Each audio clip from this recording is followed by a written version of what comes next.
Breaking news. Drama! Yes, drama when it comes to Manchester United. It's all kicking off. Man United won't break the bank for him. And if Man United won't break the bank for him, they've got other targets.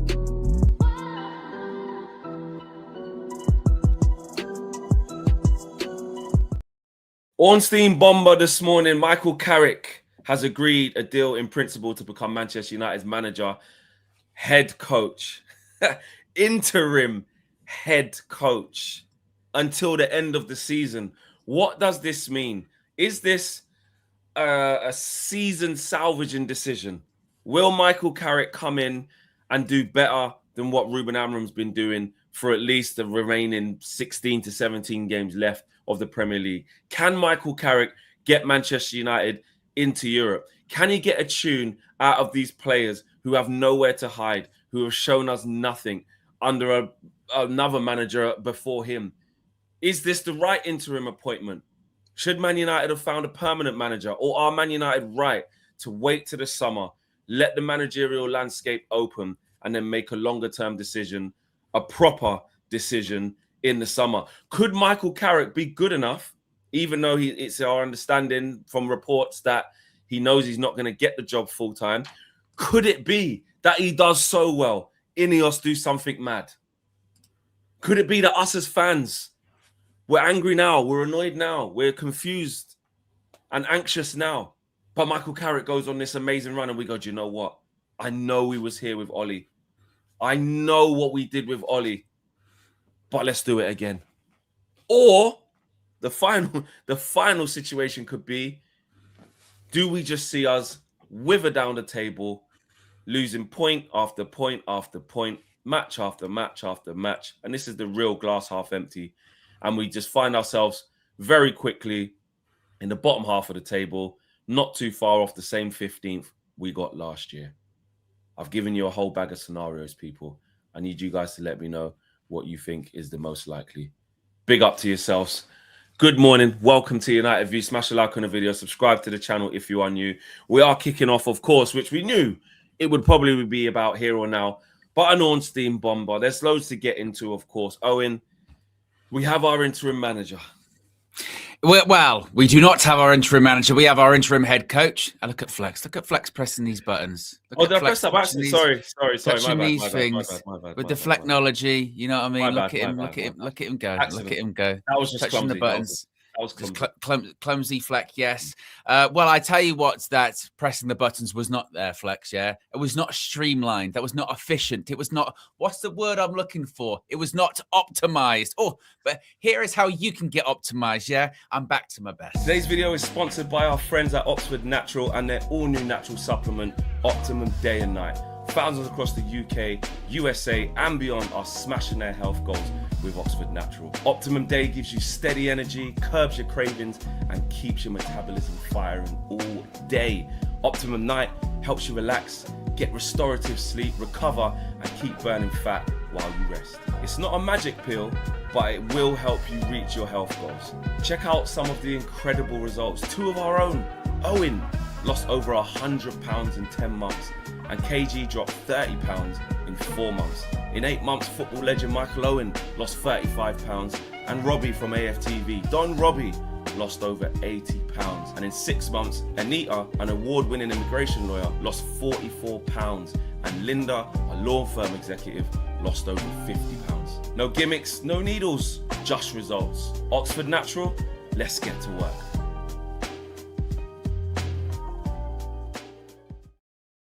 Yes, big up Anita and Linda, as always. Well, where's the sidebar? Where's the sidebar? Got to make sure that you can scan that QR code. I was about to say you can scan that QR code, but there's no QR code to scan. Exactly. There you go. You can scan that QR code right there, and you can save up to 70% off your first order. You can get your Optimum Day, which is good for your weight loss goals right there. Ingredients, yeah, transparency. Speaking of transparent, you can get your Optimum Night. It's so transparent, it doesn't even exist. Look there, see-through, which is good for your restorative sleep. You can get them individually or combined, any which way you please. As always, all the information is in the video description below. You can click the link there, or it's pinned in the chat, and you can get optimize today. Just like Michael Carrick is going to try and optimize the shambles that is the Manchester United squad. Now, it was funny actually because yesterday it was very, very clear, wasn't it, Flex, that it was really, really clear. Every single journalist got told around 3:30 yesterday, it's going to be Michael Carrick. We don't have an announcement today, but it's going to be Michael Carrick. Announcement to come in the next sort of 24, 48 hours. And the announcement could be coming today, just before we went live on the air. This is what we got from David Ornstein himself. I mean, he is the GOAT, isn't he? You know, when it comes to all of this stuff. I mean, I know sometimes there's the debate, isn't there, between him and Romano. And yes, I know that we're a bit biased considering, you know, we won the same award as David Ornstein. No biggie. The stage of him, just holding him. We're one of the same, cut from the same cloth, mate. Yeah, basically. He's a GOAT, we're a GOAT. Got the same award. So Ornstein's dropping bombers and we're, you know, reading them. So basically, can't have one without the other. No, exactly. You need to have, you know, someone that offers it and someone that consumes it. You know, we're part of the ecosystem, Fleck. Yeah, that's what we do. Without us, there would be no Ornstein. No, exactly. You need a chef, and you also need people that are going to eat the food, and that's what we do. Well, you actually need people to bring the food to the table.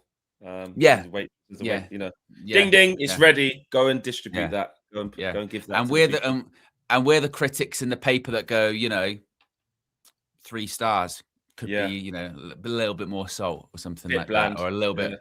Just add an extra bit of spice into it. That's what we do at United View. Yeah, maybe not so much me. Obviously, the spice is probably not. If anything, I'd say make it more bland.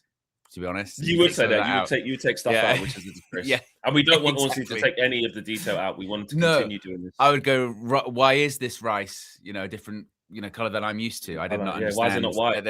I did not understand. I did not understand that. But yes, anyway. David Ornstein posted in the last few minutes saying that Michael Carrick, Manchester United, have reached an agreement in principle with Michael Carrick, plus coaching staff to take over until the end of the season. The appointments are subject to finalising contract details and an announcement. The expectation is he will be in position. His first game as, what are they calling him? Is it caretaker? Interim head coach? Coach. Was Darren Fletcher the interim? Michael Carrick's the caretaker. I don't know how these things necessarily totally work. But yes, he is. The agreement's been done in principle. It's just about finalizing what that what the contracts of the coaching staff, and actually the names of said coaching staff as well. We don't really know much about that, do we? Really? Well, I've opened up the actual, you know, when you go away from the aggregator or from his actual tweet and just read the actual article. Obviously, it says mainly the same thing. The deal, which includes the former midfielders' proposed staff, is subject to finalising contract details. Okay, we know that bit. Should everything progress, obviously, as planned, with Carrick's first game in charge would be against City. The Athletic reported on Monday Carrick had moved into pole position, blah, blah, blah, blah. The process of appointing an interim coach has been led by Director of Football Jason Wilcox and Chief Executive Omar Barada. Sign-off was required by co-owner Sir Jim Ratcliffe and the Glazer family, and attentions will turn to bringing in a permanent successor to Amorim, who was sacked on January the 5th. Now the caretaker role is finalised. Carrick proved as a player. Carrick, Amorim was sacked. United draw 2-2. Burnley, United host City, and that's a bit just normal. So you know, because you know those they're like the stocking fillers. You're not telling us. That's where like the journalistics, like you just got to give a bit of context of what Michael Carrick's done and. Like, so, you know, here, so maybe because people, United fans, we keep an eye out, but we don't really know all the time how things ended, how things went. He did all right at Middlesbrough. You know, he was appointed when they were 21st and then took them to 4th at the end of the season. Not bad, you know. Lost to Coventry in the playoff semi-finals, and Coventry are going to probably win the championship this season. They've been flirting with the Premier League for a few years now, actually, haven't they? Middlesbrough then finished 8th in 23-24 with Carrick awarded a 3-year contract at the end of the season before coming 10th in 24-25, and he was sacked at the end of the campaign. So didn't do badly at Middlesbrough. It's not to say that he did badly. It's just not something to correlate into. So I tell you what, you look at that Middlesbrough record points in the championship. So I tell you what, it probably means it ain't that. And even if you do get like Maresca, you know, he won the championship. it doesn't, it doesn't always correlate. It doesn't always correlate, but it's more just who he is at Man United and why he would have to be, why he's going to do a good job versus why he's not. I think yesterday was the first time I started to. I was going to say, red carpet. What have you made of it? I mean, I didn't catch red carpet last night because I was doing a Raw watch along, but I did peek at the comments this morning. I saw a lot of support for KG the comedian, saying that he was speaking facts, and he was very passionate as always. I did see that he was in his car. But speaking facts from inside the vehicle. What have you made of it all now that you've had about not 24 hours, but 12 hours or so to kind of digest that? It's going to be agreed with loads of things. KG was basically saying, because you missed it, that he's basically saying we would have had a better chance of beating Brighton had Amrim have been there. And then I was sort of like, well, yeah, but we can't do that. Like, we also lost to Grimsby in the first round. But his point was, which I agree, like, his point was that, Darren Fletcher, who's, what he hasn't managed and stuff like that, you're better off just leaving the guy that's in there. And then you've probably got a better chance. And the fact that he's saying the players, we asked for this. We always cussed out this manager, this, that, and the other. We're not excusing the manager. He wasn't doing that. But we have to remember these players, like the players are not, they're dead. There's a lot of players that ain't good enough. He was right. He was right. I agree. We'd have probably had a better chance in beating Brighton in the sense of, the upheaval probably doesn't help things, does it? You know what I mean? The up and the change and all that going on. So continuity is often better. But I disagree with the notion that because we beat Brighton earlier this season, that makes it automatically like Ruben would have won that game. That's what I was saying. Football doesn't operate like that. But I do think the discussion about Ineos and how basically the last 7 days has been clear that they don't have any plan, did they? And he was saying that was it. The system, he was saying, like, I don't know if he was necessarily the system was definitely better, unless I missed that bit, but he was pointing out, like, as soon as he saw the 4-2-3-1 that we'd been asking for, the bagel just arrived again. A big hole in the middle, Hobby's playing, back four, the kind of thing where it's like, again, you asked for this and it's still shit.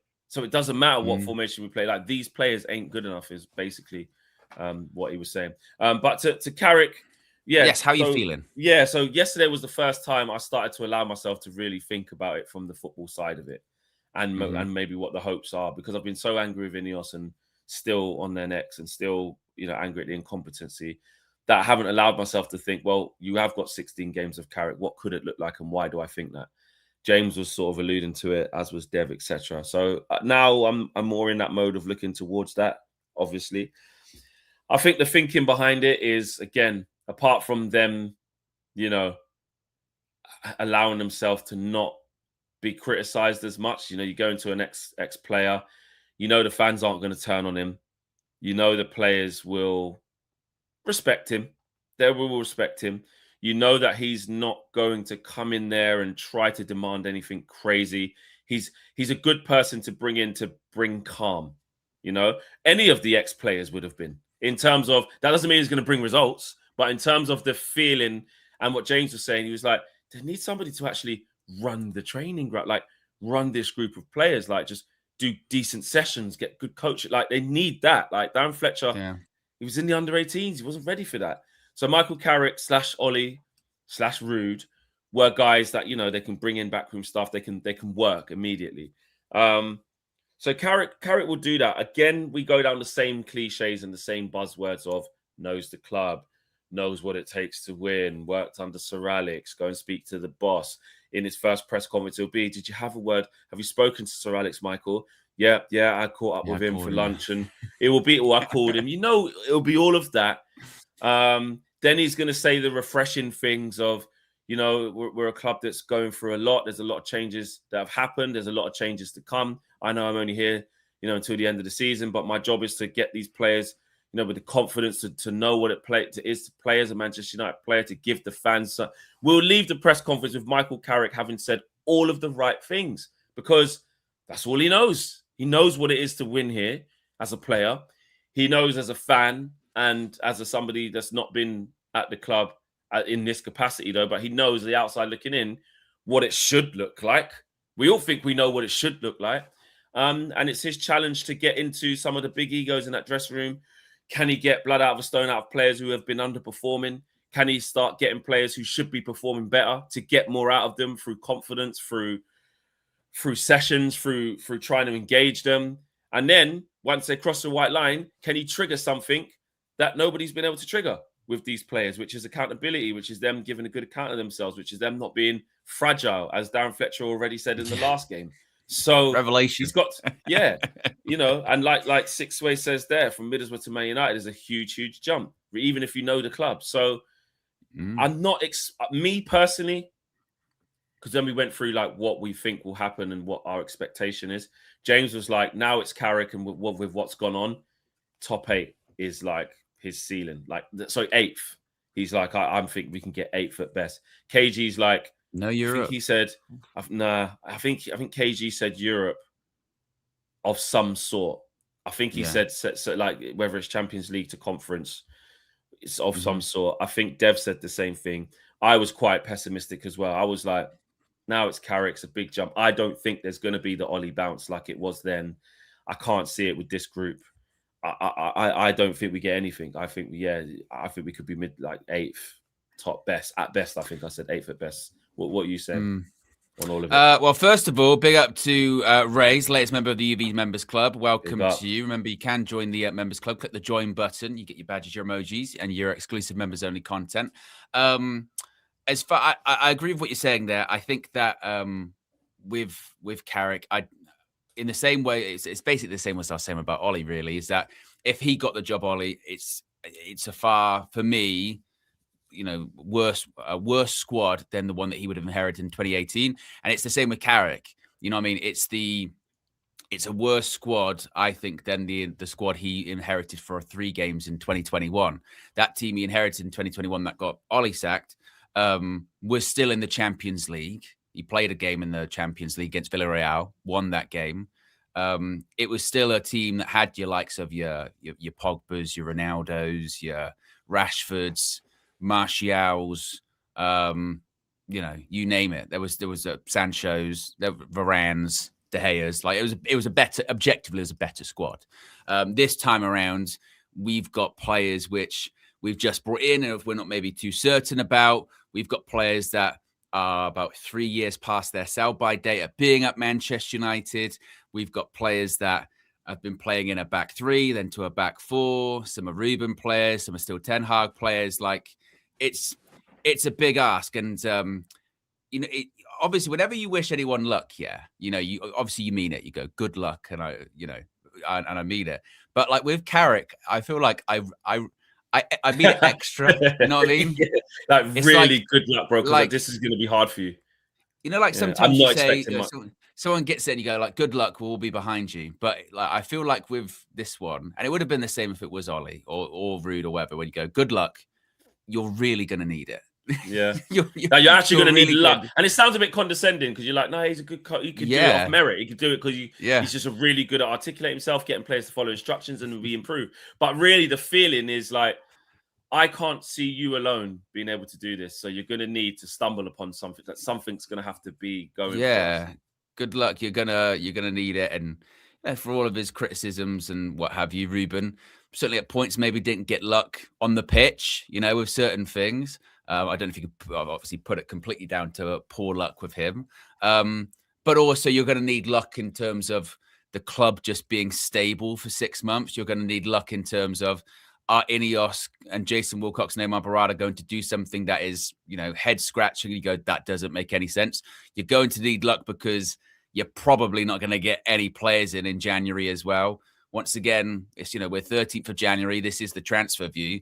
We're miles away from transfers. I mean, the Athletics deal sheet came out this morning from Ornstein, Laurie Whitwell, etc. And they basically said, look, whilst this has been going on, like transfers just haven't even been approached. Like it hasn't even been a thing. So any idea that we'd be working on transfers behind the scenes, we've already wasted a third of the month, figuring out what we're doing from a head coach point of view.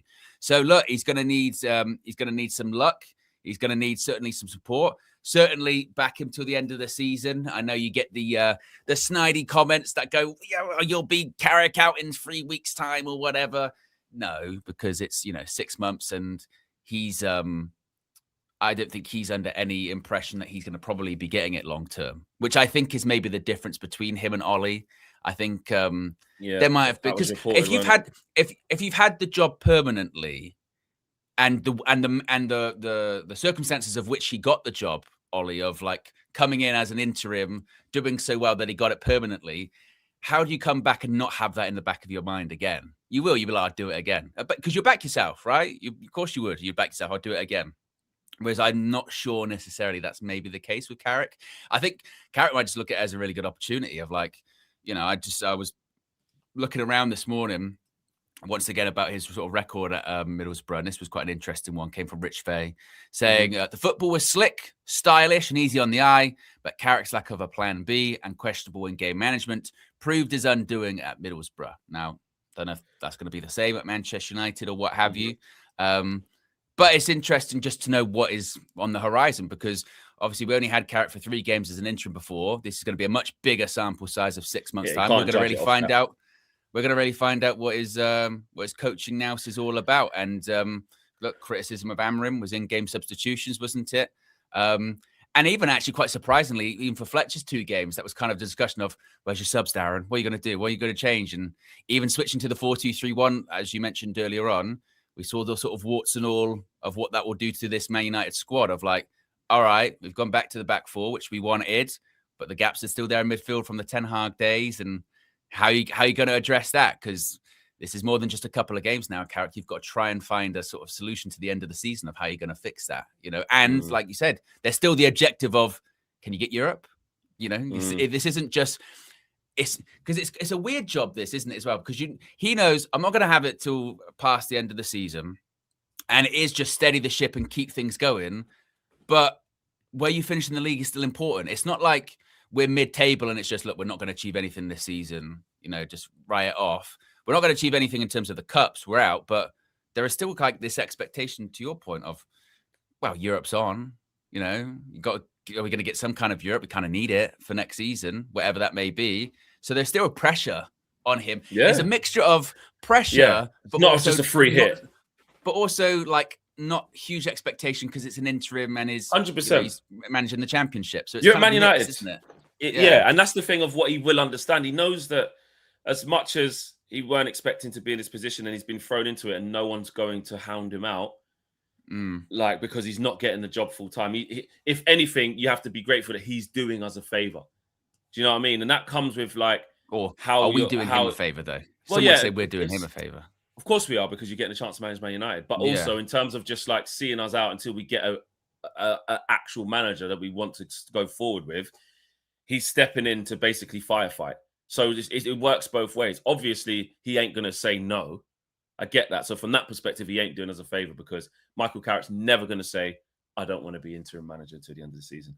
Ollie's never going to say, I don't want to be. So these are guys that would just absolutely say yes, even if you ask them to do it for free, less within reason, yeah? But at the same time, we're leaning on ex-players in a time of need. That's why we're going to them. We're like, listen, it's ex-player, press the button again. It's gone to shit. We've tried this whole new thing where we've tried to change all the culture and do all this stuff with a new guy. But at the end of the day, it's not worked. We need someone who just knows the place. Can you help us out just to the end of the season? So it is a two-way thing. But he is a Man United manager in that time, head coach. Even though it's interim, and he will know that if you are in that hot seat, it comes with pressure. If he loses loads of games in a row and doesn't get any results, even though he's the caretaker, he will have to answer for that. Like obviously the way that he has to answer and the type of questions he gets posed, they won't be along the way, they won't be in the vein of, well, you've made a decision to buy this player. This is your plan for the team to move Bruno back and do this and buy this player. And, you've had pre-season with these players and there's no improvement. It won't be along those lines, but it'd be amongst like, the immediacy of the results or the lack of will fall to him because he's going to be in charge. So it's like a 50-50 split on that. But I just think that comes with a certain level of the fans will have a lot more patience with Michael Carrick because there's not going to be calls like get him out. Like, what's the point? Why are we? There's no point because everyone understands he's just there to the end of the season. What can you do? You're on mute. It's not impossible. I mean, like I remember when Conte left Spurs, I'd never seen. What was his name? Was it Scalini? Whoever his assistant was, and then he lost to Newcastle. Conte's assistant at Spurs. Okay. Yeah, and then they lost to Newcastle so badly, and then even he lost his job, and then it went to Ryan Mason, didn't it? So it's not impossible. Yeah. It's not impossible. No, it's not. But I think you're right in the sense of Stellini. Thank you. Yeah. It's not impossible that it could go to completely giant disaster, but I don't think so. You can finish 15th. But I think you're right in terms of the pressure on Carrick. It won't be like it was on Amorim, say, where it's like it can't be. If let's say we play Manchester Derby at the weekend, but I'll pick another opponent. That's probably not the best one. Whenever we play straight after that, whenever we play West Ham again or something like that, right? And let's say we draw that one, then I don't think it's going to be a case of get Carrick out tomorrow. It's just going to be, look, he's not a permanent head coach anyway. It's the end of the season. It's focusing on the next one kind of thing. You asked earlier on what I would maybe be looking for in terms of the league finish. I would still think European football, I think, is a must. And I think that is with the way the league's gone this season. I think that is possible. Maybe obviously Champions League might be a bit of a stretch, but Europa League, even Conference League, which Man United in the Conference League feels kind of sacrilege, but Man United aren't even in Europe at all. So, let's kind of lower our expectations, I suppose, a little bit with that. If we've been saying this under Ruben, we've been saying this for the longest time, isn't it? If we could just pick up a couple of wins in a row, look at Brentford. They picked up a couple of wins in a row. Fucking, they're flying up the table, right? But the problem is, then you see us play and you go, I don't know. How's that consistency? And then you look at the next two games, and I know you can't be defeatist.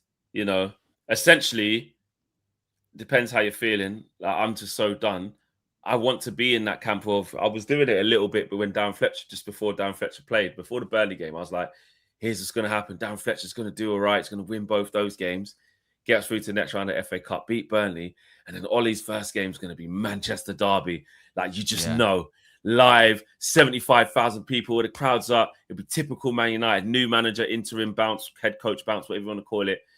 And then you see what happened against Burnley. You see what happened against Brighton. And now it's going to be Carrick, not Ollie as well. So we don't really know what to expect. I just feel like that bounce and that thing won't be there, and it's that bit there when you try to galvanize to be like, because even now there has to be a little switch that flicks to go, well, players, it's over to you. Can you show us something? Michael Carrick's first game, like you've put us through so much. But I did that with the FA Cup game. I went, listen, it's Fletcher's last game. You've gone out to Grimsby in the other cup. Like, this is your only thing left to play for. Give us and they put that up. So I'd be an idiot to think that they're going to show some fight or show a good account of themselves against Man City, who are looking to feast on us. Let's be real. You know what I mean? Well, I've put a poll in the chat. What will Carrick achieve this season? We've got Champions League football, Europa League, Europa Conference League, or 8th or below. I meant there. At the moment, 8th or below is leading with 35%, which maybe shows I'm in that camp, the pessimism. Carrick, though, according to Rob Dawson, will be taking training for the first time tomorrow ahead of the Manchester Derby on Saturday. The players have actually been off for 2 days after being knocked out. But that's because it's mental. Yeah. Because of the schedule, what have you. But it's one of those ones where it's just terrible timing, isn't it? As well. But I think they're off because, as well, it's like, there's no point Darren Fletcher trying to do training with this, and then you're going to change it in a couple of days of Carrick. Let's just get it's almost like to try and think, like, just stop. Just press pause for a second, get Carrick in, then you just go strong from that. Like, it's not 2 days off in the sun. It's like, right, F off for a bit. And also as well, it's been widely established at this point that no amount of time on the training ground is fixing some of these players, right? Remember, we got a whole week of training that's going to be massively better this season. Because unlike before, when we had no time for trading. When we have no time for trading, we're rubbish. When we have time for trading, we're not that much better, to be honest with you. So I don't know if a couple of days is going to make that much of a couple of days anyway. off for Ahmad and Mbumo though, long traveling. Yes, they've played in AFCON and stuff, so at least they got a couple of days clear their head before they come back on Wednesday. And then I was just thinking, about what are they coming back to, by the way? Actually, oh my god, Jesus, yeah. So WJ Barrett says I have faith in Carrick. It's not an easy start. It's not an easy start. Those two, we have to give them a free hit. Those two, you have to say in the league. It starts against Fulham. It starts against Fulham, innit? Yeah, if we get anything against Arsenal and City, it's a bonus. Even if we got a point out of 2 games, let's be honest. Arsenal away, bro. Forget it. In the league, the records. You know what we're like. You know what we're like. The record's been shit for ages. I'm fed up of going to that stadium all the time and losing. We do it every year. You lot know what happens. We do the previews of AFTV. I get uptight about we just never win there. Then we proceed to maybe play all right but don't win, or play shit and lose as well. We end up losing. Whether it's shit, we played all right. We didn't even deserve to lose that, but shit corner, man. They always score from. We'll just lose. We've got a better chance against City. There is like the City, because obviously you're at home and, it's Manchester derby. Anything can happen. Our recent record against City isn't horrendous at all, is it? You know what I mean? In terms of one last year at the Etihad, obviously won the FA Cup final against them a couple of years ago. And City, for all of I know they're certainly pushing for the title better than they were last year. They still don't have that feeling of, like they did, say, 3 or 4 years ago, when you just got no chance against City. You know what I mean? They still they don't have that. They don't have that. And we create chances. There's no way in a million years we keep a clean sheet in either game. Absolutely zero. But City is the more gettable. Like if they show up and show a bit, they can get at them. But I don't first trust game under Carrick Stadium. But it was one of my more favorite phrases from Eric Ten Hag is you got to energize the crowd. You can't just assume they have to start like a house on fire. They'll just cheer regardless, even if we stink up the joint. No, you got to give them something, And even if that something isn't actual quality, just like desire, running, winning tackles, just get tackles in. It's really basic how they can do it, and that's why Carrick don't have to overcomplicate things. You don't need to be a tactical masterclass. Same against Arsenal. Just be competitive. Run after them, put in tackles, make it difficult for them. They're nervous as well as their games go under a 0-0 when they know they need to beat City and this, that, and the other. Especially if we nick some points off City the week before, they'll be like, "Oh, City have dropped points again. We have to beat Man United." They get nervous, and hopefully we can stink it out and do what Liverpool did, is get 0-0. Hopefully it's that. I'll take that now. But the City thing is that all you need. Like even people like Dallo who've been shit in Ugarte. Like I'm not even looking for you to get a goal, assist, or do some mad. Go and fucking smash Semenyo so he can't get past you. Put it out for a throw and get the crowd up. It's basic stuff like that. But obviously, you probably get run past, twist up, whatever. But that's how we're going to do it. Ugarte, go get after Rodri. Couldn't play that pass. You blocked it, won the ball back. You just gave it to Bruno. Your job's done. Like, you have to do stuff like that. You have to. I mean, not going to lie, I know that we've said this a lot with the former players whenever they've come in to be either interim or full-time head coach or manager, what have you. But genuinely, Michael Carrick today, I mean, how old's Carrick at this point? Yeah, Michael Carrick is 44 years of age. Yeah, 44. He would still probably genuinely be the best midfielder at the club. 100%. Like in his mid-40s. Darren Fletcher would. His passing is better than anyone we have under contract right now. Both feet, yes, definitely. But yes, 100%. At this age, no fitness, his passing is better, 100%. Not even like hyperbole. Genuinely, he's the best passer still. It would be under contract at Man United right now. He would still be our best midfielder. The problem is he's our interim head coach. Yeah. Like genuinely. Yeah. That's how bad our midfield is. 100% says I want top 5 and realistically think he could do it. I want it as well, bro. I just can't see it. I just can't. Anthony says Xabi Alonso plays 3-4-3. Our squad is built for that. Yeah, we're not getting Xabi Alonso. Out of curiosity, I mean, it's not going to happen, but out of curiosity, one's in the chat if you would accept Xabi Alonso as the next permanent Man United head coach. One's for yes, 2 for no. This is very much hypothetical reality. Yeah, I'm putting our vote 2 for no. Your vote. You wouldn't have him. You wouldn't have him. No. Why not? No. Is it a Liverpool thing, or you just? Yeah, I just it doesn't feel. Nah, it doesn't feel like it's it fits for me. And he does play that system as well. It's mixed bag. Mixed bag, yeah. Mixed bag. I wouldn't. Shows, making it very clear that he would take him. Yeah. And I think people are saying that because he's a way better coach than Ruben Amorim sort of vibe, but I don't know, not for me.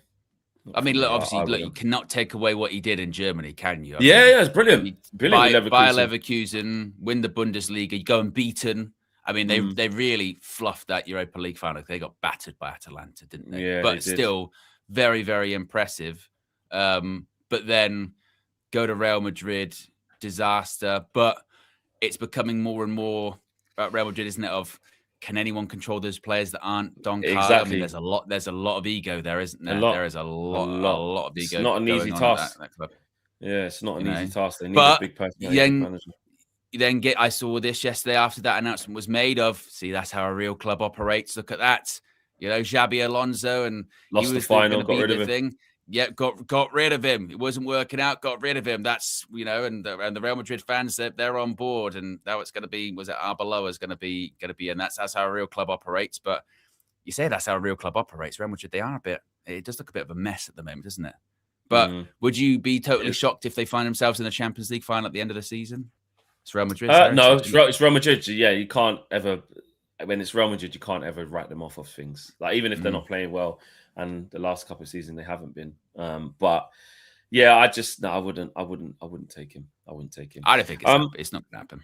No. I wanted to talk about Carrick, about let's come up with some solutions and things. I was just brainstorming in my head of what would I change? How would I change it? Is there stuff we can change? What do you think could work with the players that we've got? And it got me thinking about what to do in midfield, the wingers, if we want to play 4-3-3, 4-2-3-1, etc. And is there any mileage? And it was just a hypothetical, people. I want to see what you guys think. Is there any mileage in sort of maybe going to a 4-3-3, but with 2 8s? Is it too attacking to say you have Casemiro / Ugarte as like a 6, and just ahead of that? And when I say just ahead, not all the time leaving Casemiro on an island, maybe a bit more compact, but just ahead, their job is to take the ball forward. You have Bruno and Cunha. Cunha like a left 8, because he's got legs. Bruno will run. As long as they're compact. And then you play Ahmad on the left and Bumo on the right. Šeško up front. Could that work? Or is that too attacking? Is it too shoehornish? Do you just think flex to the bench? I think you're mistaken. It's not about Carrick. It's Jason Wilcox. What do you think, Jason Wilcox? Right? You're in charge of the team. Carrick. They really, when they make the announcement, it should be Michael Carrick and Jason Wilcox as the head coach at the end of the season, because he's a coach inside. And if it doesn't go great, of course, he'll be whispering in the ear of old Carrick, going, "This is what you got to do. This is how you got to play." Right? Jason Wilcox, he's going to be in charge. And once again, he and Omar Barada sitting idly by, not doing anything in the transfer market as well. And the excuse, of course, will now be, look, why would you give transfers to an interim head coach? Let's just get to the end of the season kind of thing. So as far as formation, I don't know, honestly. I think that I do think it's kind of laughable. What do you think he'll do? Well, Carrick, he'll probably do 4-2-3-1, or like I said, all 4-3-3. It's funny, isn't it? Because 4-2-3-1, there is still the possibility of, Cobby struggling to get into that team a little bit, depending on what Carrick does with the 2 midfielders. Because does he do what Fletcher basically did, which is, you just got to put Casemiro and Ugarte in there. I need kind of more defensively minded players. Midfield, it's open as is. And then if you go with Cobby, Casemiro, hey, there's gaps. There's gaps for both. I saw at the weekend, Cobby Mainoo get out-muscled and out-paced by Danny Welbeck. Now, how old is Danny Welbeck again? Is he 35 at this point? Danny Welbeck. Danny Welbeck is, he is. He's 35. He's 36 this year, right? So the idea of Cobby ain't got legs like that. He ain't. a two-man midfield of Casemiro and Cobby in a 4-2-3-1. That's kind of scary. So what are we saying about Cobby then? What are we saying, by the way? That's what I mean. I don't know. Where does he? Are we saying Cobby? Wait, what are we saying about Cobby? Can we just have a Cobby discussion just really quickly? Chat, get involved. I know it's been a long time. He's been injured, then the free Cobby thing, and then it's like he needs to just prove it when he gets a chance. He's played against Grimsby, he's played against Brighton, dead, lost both. What is the assessment? Is it that he needs the right environment, the right player next to him, the right midfield free, or like he needs to be free on the ball further forward? What are we saying? Are we going back to what Amrin was saying, which is like you lot rate this guy too highly? What are we saying? Cobby Mainoo, discuss. What are we saying? I think it's the same discussion as before of like when you're talking there about a 4-3-3, that probably suits him better. You know, you've got two people either side of him, helping cover ground, helping do a bit of running. His focus is then more on playing the ball forward, you know, not totally on getting back, defensive duties. But what would that 4-3-3 be?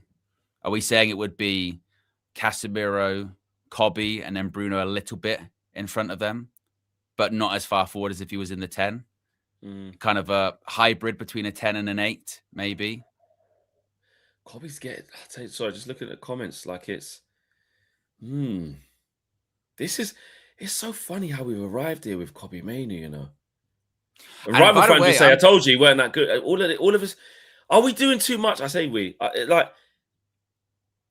got blinkered eyes when it comes to Cobby. I don't have blinkered eyes. I'll be honest. I know he ain't got legs like that. He can't cover big ground.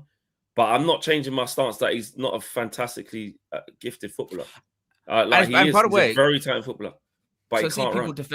I see people saying, look, well, you know, Danny Welbeck, he's quick and he's fast. And it's not a slight against Danny Welbeck at all. Yeah, he actually still is a 34, 35 years still, but he's a great athlete. But, you know, really, a player at 35 years of age shouldn't be getting away from someone like Cobby Mainoo, who's 21, 22, at that easily at that stage of the game as well. You know what I mean? Because it was in the second half, wasn't it? As well, it was later on in the game. He's sprinting away from him. Now, is that because Cobby hasn't started many games, rustiness, or is that just because that's one of Cobby's weaknesses? It's one of his weaknesses, but I think it's fine to talk about the weaknesses and the things that he is good at. That's why he needs help in there, and he can't cover big spaces. Manish, when you say we were there ages, where were you ages ago? As in saying Cobby's not good, like he shouldn't be here. Move on. Is that where you were? I just want to know where this place was. Is the place that where we was that Cobby ain't that great. I don't know why you're rating him that much. This is when it's back to the point scoring stuff. That sentence, we were there age ago. Who's we? Yeah. Who's we? Well, and also he's saying the idea that it was just you, Flex. Yeah. No, lots of people have been supporting Cobby all this season, haven't they? You know what I mean? They have. So I don't know if it's just a case of like, you know, you were sitting there with your Cobby flag or whatever. Now, I do have to address the rumors. Flex does have a free Cobby shirt underneath the one he's wearing right now. He wears it every stream. You know, it's but I think it is something to consider. We think about, you know, Ruben's gone, so Cobby's going to be back in. I don't know. I think one of the jobs for Carrick as the interim will be just to try and find some short-term solutions to some longer-term problems, one of which is the midfield. We know longer-term, the midfield is going to be fixed, whatever that looks like with Ineos. In the summer, they're going to get some midfielders in the summer, allegedly. How do you fix this now? Well, how do you try and stem the flow, if you will, between now and the end of the season with what you've got? And I don't know if that's Cobby. I don't think it's like, oh, okay, Cobby goes in midfield. Midfielder issues are sorted, you know. No, it doesn't. No, it definitely isn't. And obviously, he hasn't played long enough to even get a run. And then you're looking at like, oh, will he ignite again? Look, and then you have to just keep it real with the player. Is he doing enough, etc., etc. I just think we've got to keep it simple with him. In my opinion, he's clearly a talented footballer. Clearly a talented footballer with the ball at his feet. I think he needs the ball at his feet. Wants the ball at his feet. He can manipulate the ball quite well. He can evade challenges. He's a good ball carrier. And I feel like if he isn't with partner, but what he isn't is someone that is good no matter what team he's in. He doesn't possess the attributes of power, running speed, leg speed to cover big spaces. So if you set up like that where you're not compact and there's not other serial runners in your team, like serial physicality alongside him, I think you're not going to see the best of him. If he played for Arsenal, if Kobbie Mainoo played with Zubimendi and Rice and played in a right 8, like, he would look different. If he played with Caicedo and like Reece James in a midfield, and he could play, he would look different. So, but wouldn't a lot of midfielders?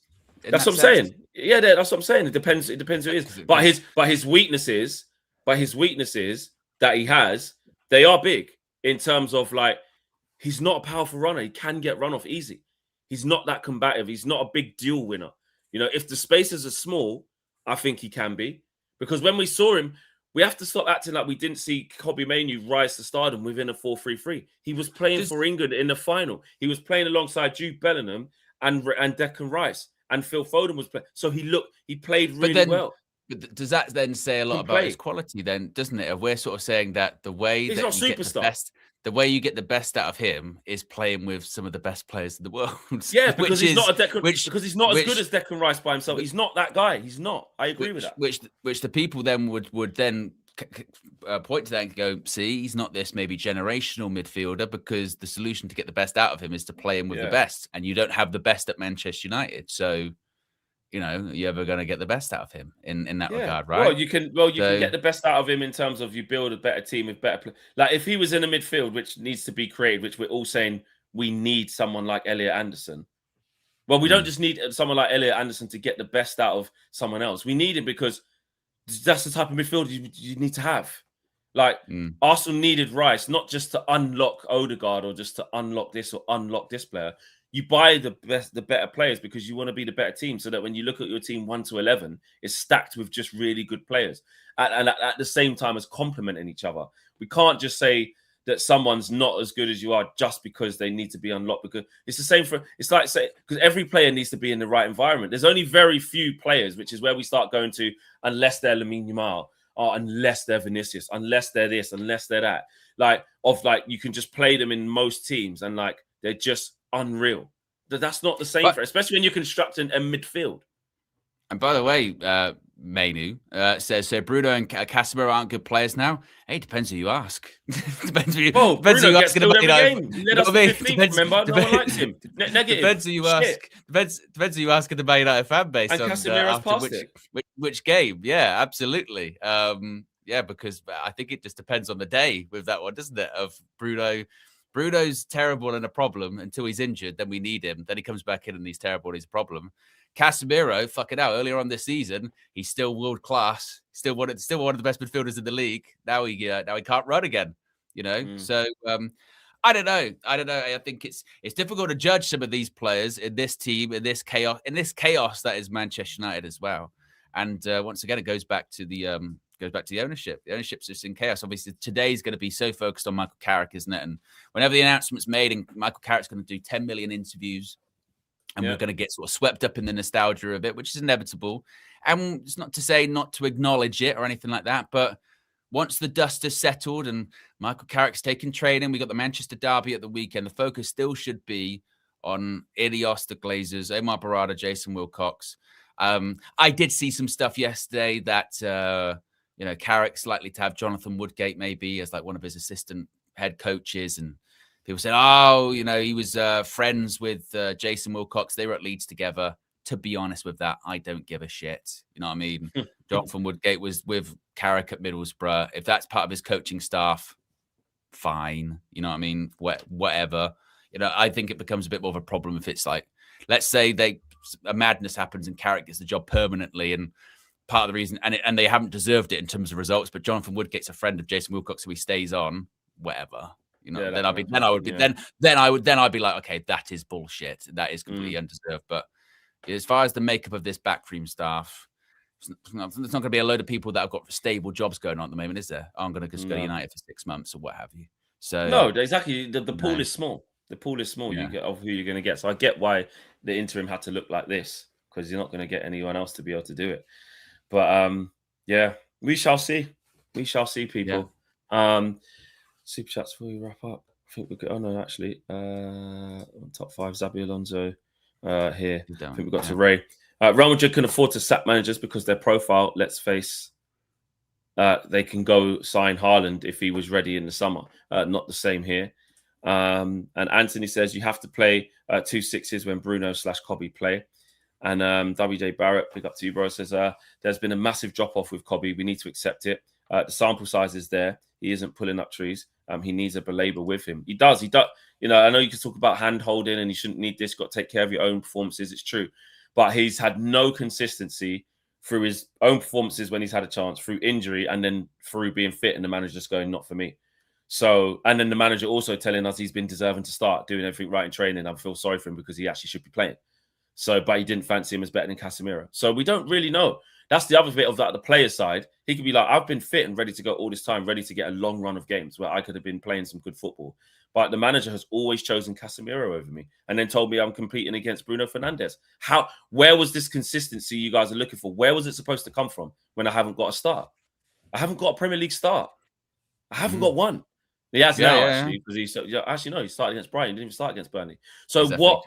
It's two sides of the mouth. Yeah, hand holding, he needs this. He hasn't done this. He hasn't got going. When was his opportunity for the run in the side where you go, tell you what, he did play 5 games in a row. He didn't do anything. It's been 8 minutes off the bench, 15 minutes, 10. And I know people say make it the best 10 minutes of your life, do something. But look at how the squad's been. So I will defend that side of it. I will. And whether you think that's not or not. There you go. Just very, very quickly as well. Chris Wheeler's just posted this. Michael Carrick has arrived at Carrington this morning after reaching a verbal agreement to become Manchester United's interim head coach until the end of the season.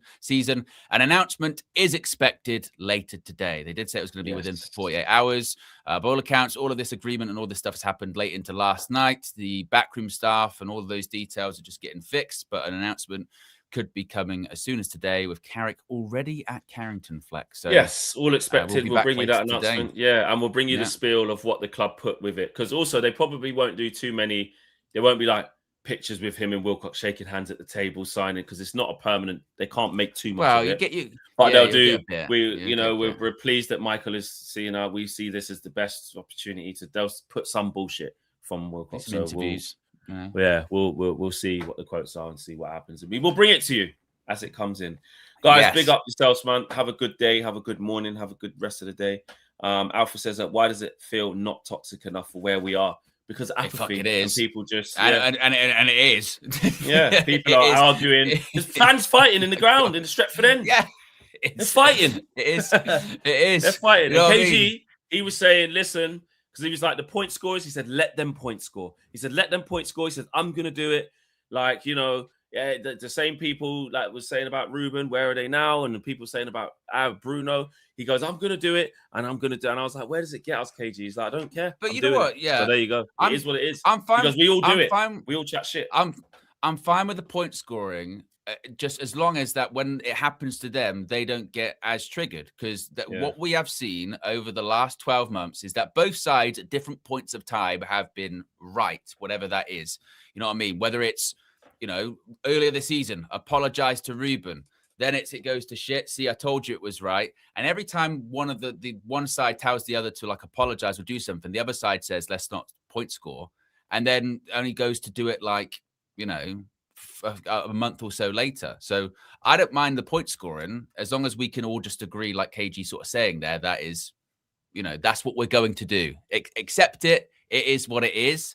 But then when it is getting done to you, go, let's not do it, basically. Yeah. You know what I mean? That's what it's exactly. Oh, and also, just very quickly as well, before we wrap up again, we do actually have a bit of an indication as to who is going to be on the coaching staff. And I did not see this one coming, Flex. This is quite surprising, actually, because one of the assistant coaches for Michael Carrick is going to be someone with quite a lot of Premier League experience. It's going to be Steve Holland. According to Sammy Mockball from the BBC, former England assistant manager Steve Holland is set to be Michael Carrick's number 2 at Manchester United. Holland, not only, of course, with England, but also critically with Chelsea. He's won Premier League titles with Conte and Jose, I think, as well. So he's got a very long track record in the Prem. It's not, to be honest, it's not a bad choice about being a number 2. And so is Jonathan Woodgate. Look at that. Jonathan Woodgate's in there as well, because obviously he must have been Jonathan Woodgate. With him at Middlesbrough as well. So he's bringing his team with him. Yeah. But Steve Holland, that's a pretty good pretty coach. good it's a good coach, that one. But obviously now the worry just becomes, hey, is this the Trojan horse for Gareth Southgate coming in? Yeah, exactly. They got the connections. We shall see. Nothing is off the table. But yeah, Steve Holland is a good coach. And that poll, just to wrap things up, what will Carrick achieve this season? 8th and below winning it with 34%. Next closest was Europa League with 27%, Champions League with 24%. So there you go. Not a lot of optimism. Not a lot of optimism, but there is optimization here. Make sure you get yours up to 20% off. Yes. All right, guys, we will see you soon. Clearly, the announcement is coming, so we will get that to you as soon as it does. And then we move forward towards the Manchester derby. Take care, guys. Wait a minute, Fleck. Wait a minute. Have we got the announcement now? It's all going off.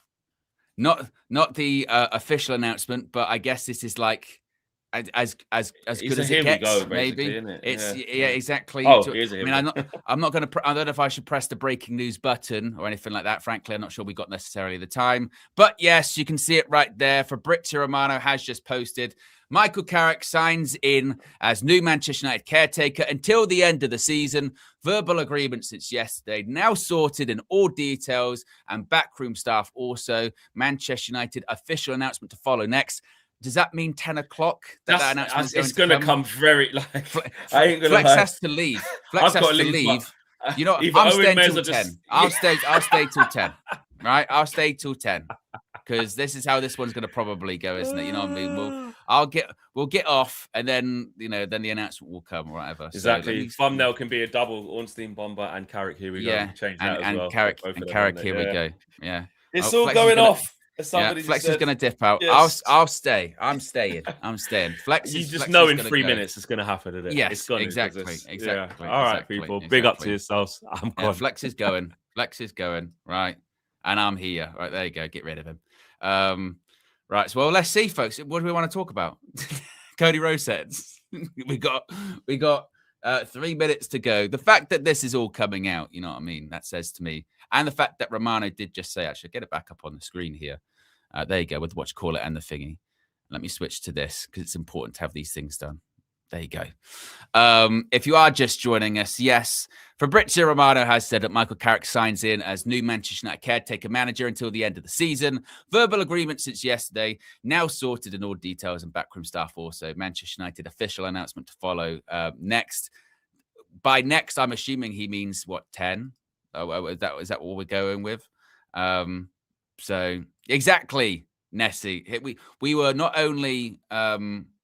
We were not only on time this morning. We started at 9, and we're going to be going past 10, just in case there is an announcement. Yeah, that's what it's going to be. Daniel Luciano says, "Owen, how are you?" I'm good, man. I'm good. I didn't get to sleep too late last night. You know what I mean? But no, I'm good. We did a watch along on my channel yesterday. We're less than 50 subscribers to go there until 26K. Got a new show. That's going to be starting on Wednesday. It's going to be streaming a lot more on the channel, which is cool.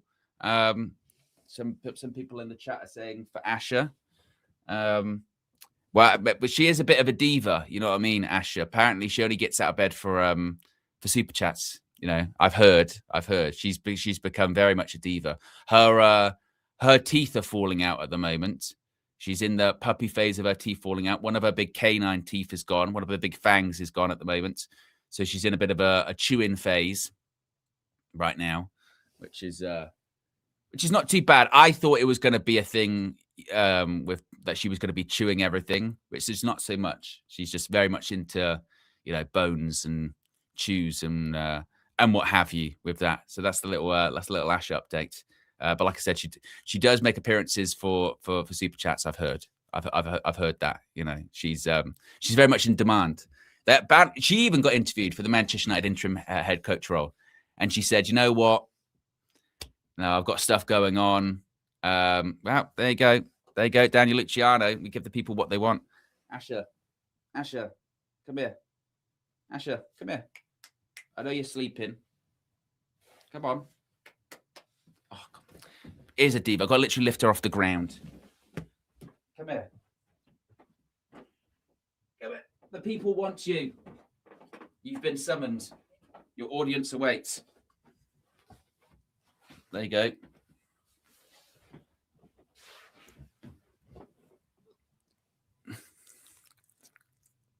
You got look. Your people's looking at you. I know you're on. There you go. Thoughts on Carrick? No. Any? Yeah, I know. But it is boring content. I'm with you. I understand. What's that? Well, where do you think Cobby should play? Do you think he can play? Your ear flopping around all over the place. Any thoughts on Cobby? No.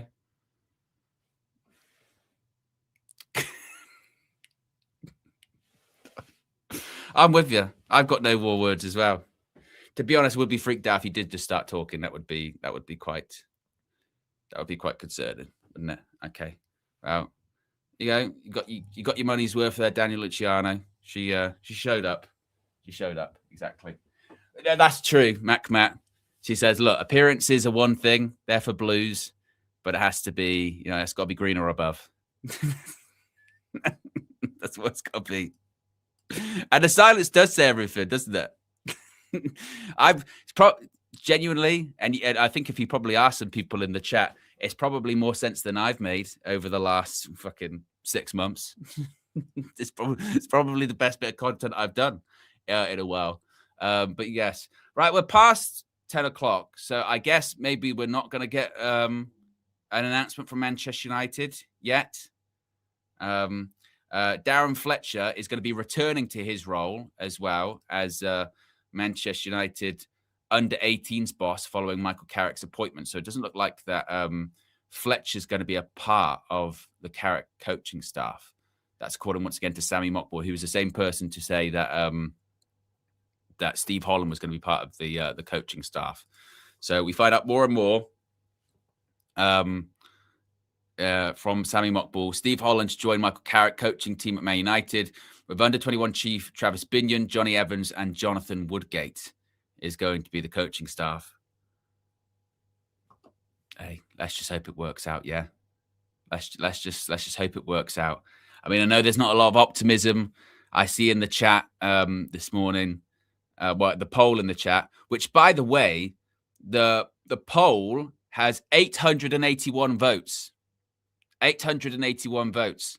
The likes are 324. Just saying. MSAT says Mission Impossible without a midfielder signing. Well, MSAT, I don't know if that's going to happen. Unfortunately, I did have a transfer story that we didn't get to this morning. This was it from Jamie Jackson. It said that Ruben Neves is a target for Manchester United. He would cost about £20 million. Should his acquisition become viable, funds are available for his purchase or for any other player on their transfer wish list, even with an interim head coach. I mean, so what? That I don't know. That just says to me, yeah. What do you guys think? That just says to me that that's the classic. Well, we could, but it depends. And look, we probably won't. we won't really, is it? You know what I mean? We won't. We could, but we're not going to. But even the interim, we could. So maybe, but like I said, but we're not. That's not going to happen. So yes, no announcement, but we stayed on. When there is, I will be here. I will be here. As you know, is always the case with these kind of stories. I'm chained to my desk, metaphorically, not literally. It would be Flex getting a lot of trouble when it comes to that. But yes, once the announcement does come, of course, I'll be here. We'll be live. So make sure you got notifications switched on. Click the like button if you haven't already. Like I said, we got over 900 votes in the poll, but only 350-ish when it comes to the like button. So if you haven't already clicked the like button, and be sure to subscribe. Less than 100 subscribers to go until 208,000. And we'll be back later on today when announcement is actually made, which could be any time now. Knowing my luck, I will probably press this button and then we'll get an announcement. But I don't think that's going to happen. just yet. And we'll be back with more spin, spin, spin, as you're saying in the chat. Anyway, guys, have a good Tuesday, and I'll speak to you again later on. I'm out of here. Peace.